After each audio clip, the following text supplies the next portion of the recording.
So I've started writing this book. It's it's quite the project to move from blogging for many years, sort of working with small pieces, moving into this big, big picture, bringing all these different threads together to come together as a coherent whole that has its own life and has its own value and has its own meaning. And I thought I'd shed a few words on that today. First of all, to bring a little bit more light to this project of mine that I've been keeping pretty secret for a while now. And and really asking what best serves the project, it's become clear that shedding a little bit more light on it, bringing more words to it, to you as my community, can really serve right now as a way to bring some outside love, support, encouragement, maybe.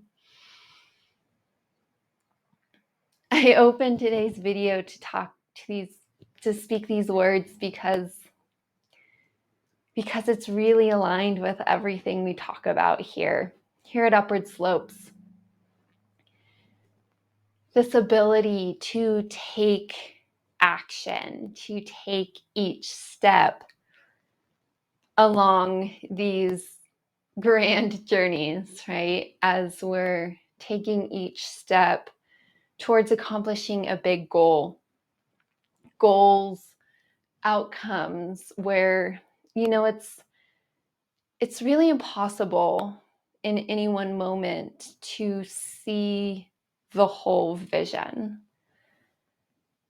right? We're, us modern human beings, we're so very good at putting a little bit more weight, giving a little bit more credit to the human mind, as magnificent as it is, giving it more credit than it actually holds. Our human minds are incredible at directing our attention, at holding so much information. When it comes to these grand challenges, there's something here that has everything to do with getting out of our minds, getting out of this belief that we can have it all figured out, that we can know each step of the journey from where we are right now in this moment, and to step into a different way of doing things. Earlier this week, I released a video shedding a little bit of light into, how this wisdom has kind of shown up to me as an ultra runner, right? A silly goal, crazy goal, ridiculous goal. That being said, a game with clear goals that, for whatever reason, draw my attention, bring me in, and ask me to be in the experience fully. As I do, learning that, again, the experience is not standing where I am today, being able to plan out all my races with every single step I'm going to be able to take along the way. And instead, holding that higher picture, right? Holding my desire and an idea of where that desire is going to lead me, right? So an idea of a plan. all the while always coming back to the present moment. So I wanted to write a book on this. I want to write a book on this dance between being in the present moment, the only moment that truly exists, right? And at the same time, holding these knowings that there are goals that we want to achieve. There are problems that we want to solve. There are outcomes that draw our attention and ask for all of us to be on board, all of ourselves. That includes our minds. That includes our ability to think, to take in information, to project an outcome, a vision, a plan for the whole thing. Always coming back to the present moment. What is alive in this moment? Which I tend to speak of as more the embodied experience, right? Mind versus body, if we want to break things apart. Knowing that that is too much of an oversimplification. We're starting to get into some of the weeds here, which is easy to do. It's easy to go down those rabbit holes, keeping it a little surface level for a little bit longer. I wanted to speak a few more words to this book. What is it exactly? Why? Why is this particular book calling to me? And in doing so, bring forth an invitation to join in and support. And I will tell you exactly how you can do that here shortly. Coming back to this theme, this questioning of how we do this, how we go about life, holding this duality, holding this, can I be in the present moment with all that is here right now? And in the present moment, can I take in what is best to take in? And can I take simply the next step based off of what is right here, right now? And at the same time, can I hold this bigger vision? I come here and I talk about examples of this. Ultra running being my favorite one, rock climbing being another favorite of mine. Games that we play because they light us up and bring enjoyment and fulfillment to our lives.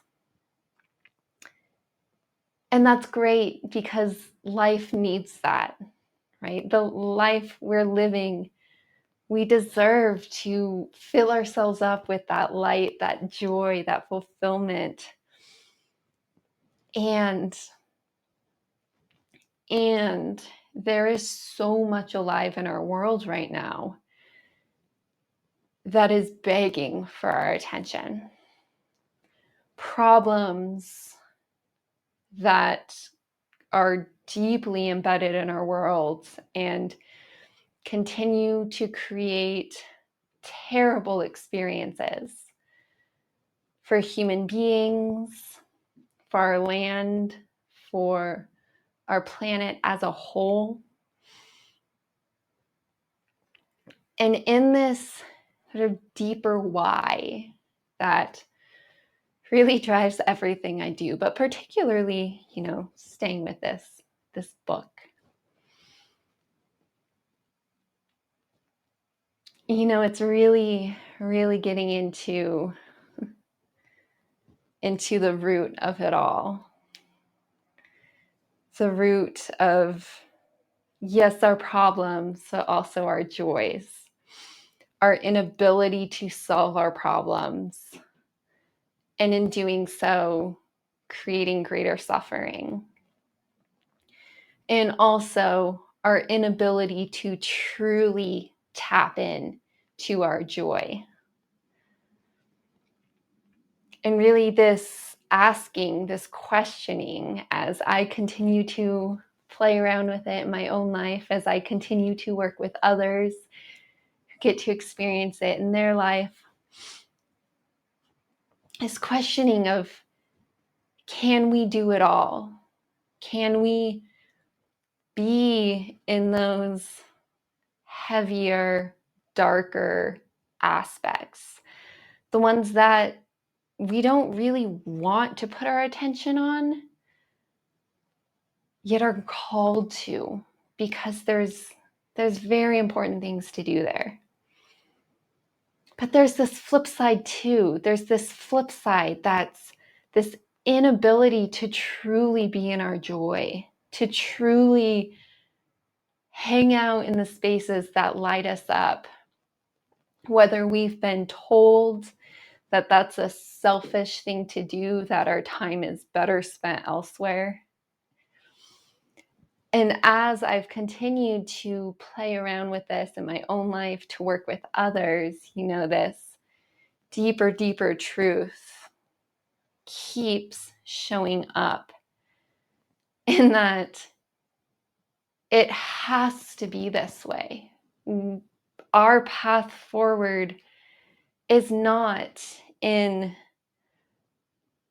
oh, we have to put all our attention in the darkness all the time, or I can't put my attention there. I have to be selfish and only do what serves me. Both of those paths, right? Neither of them actually leads us to anywhere we want to go. Sure, the selfish one may bring some joy for a short time. And sure, hanging out in those dark, heavy spaces, doing the work there, that might bring some fulfillment for a short time. When we take a step back out, right, again, back into this theme that is the big picture, the grand scheme of things, the years going on and on and on, coming back to this truth, and I feel confident calling it a truth these days, that what life is really asking of ourselves is to be in all of it. When it serves, when the moment is right, to let the moment fill us up with as much joy as we can handle. And when we find the things that bring us joy, even if it's entirely selfish and not hurting anyone else, of course, bringing more of it in, cultivating that light, letting that light fill us up. Then when the moment calls to bring our attention over into what's dark, what's heavy, right? To hold our awareness there, to feel what is to be felt there. And if it serves to bring our minds on board, to bring in more information and this amazing ability of our human minds to process that information, and to take that into real action that, yes, solves problems and makes this world a little less dark, bringing in more space for light. And you see how this goes? I think the number one reason for writing this book is because I'm so tired. I think that's putting it too mildly. I am done. I am done with all the stories, all these belief systems that tell us it's either or. Either you're serving the greater good and doing your duty, or you're being selfish, right? I'm done with that. It perhaps served some sort of a useful purpose to get us to where we are today, but where we are today,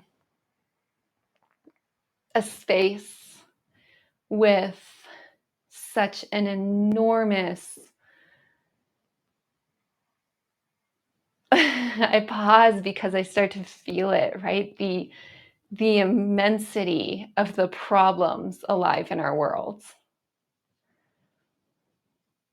And at the same time, so much opportunity, right? It's like with the age of the internet and this ability to just transfer information across the world just like that. And,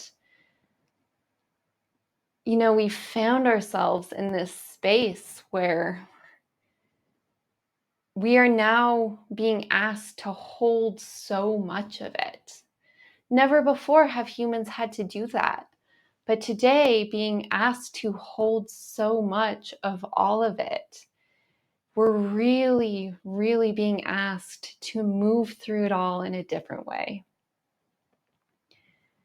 Moving through it all in a way that, I'll say it once more, yes, fills us up, lights us up, and brings us to those places that need our attention, even when it's dark, even when it's heavy.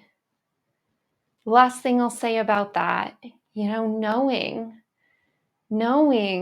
that the dance is going to take us all over the place, all the time.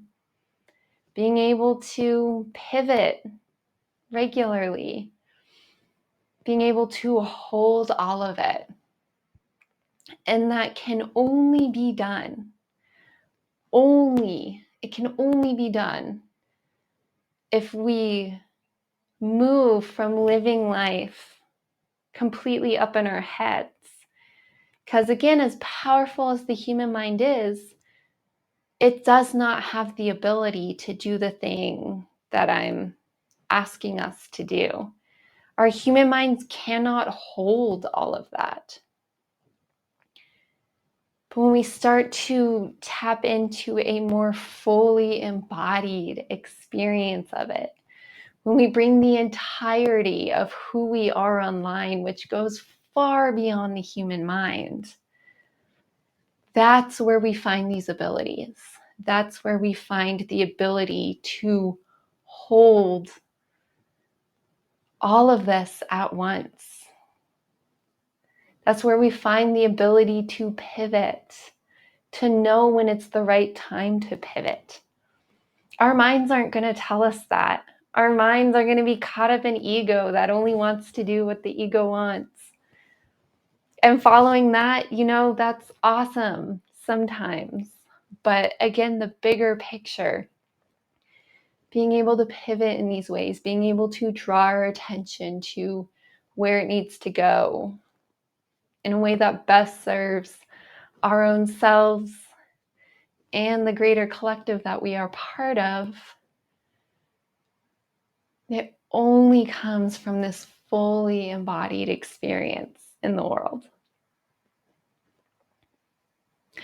So I told you I would give you a little bit more information on how you can support this project. If books and the written word isn't so much your thing, then no, you're supporting it by being here, watching on YouTube, being a subscriber. And if you want to move into this slightly different space with me, a space that involves the written word, the best place for everything always is the newsletter, the Upward Slopes newsletter, upwardslopes.com/newsletter. The links will always be in the comments. That's the best place where I send out all the important details. The new space that I'm just in the process of announcing is my new Substack, a space to focus completely on my writings, stories, musings, teachings, via the written word. Details for that, again, will be in the comments. It's a space where you can support me as a free subscriber. It's also a space where you can support me as a paid subscriber. Of course, paid subscribers will always get more. It's an exchange where I can provide you with more while you show some support for me, for my ability to show up in all these different spaces that I show up in. Let's wrap up today with a practice. I'm going back to this theme. I've put a lot of different words to these ideas I'm playing with, which is fun. I think that's a brilliant part of the human experience. Calling upon our minds, calling upon thoughts and words, and playing around with them to create coherent or maybe not so coherent ideas. So I've put a lot of words to these ideas I'm playing with. Practice now, as we start to wrap things down, to drop out of our heads, to drop down into your body, perhaps feeling your feet on the floor, feeling your hands in your lap, taking a few full breaths.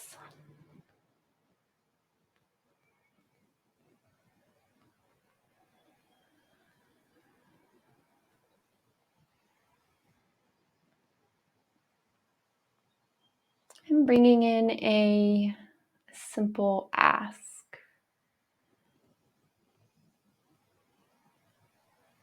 As you're here, grounded in your body, feeling as your body, breathing as your body.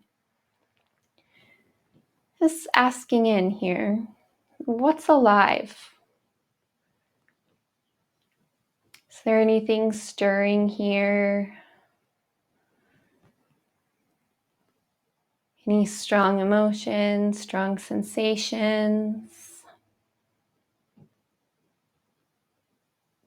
Any subtler, perhaps even very subtle sensations? Any little whispers that are asking now in this moment to be heard, to be seen, to be known?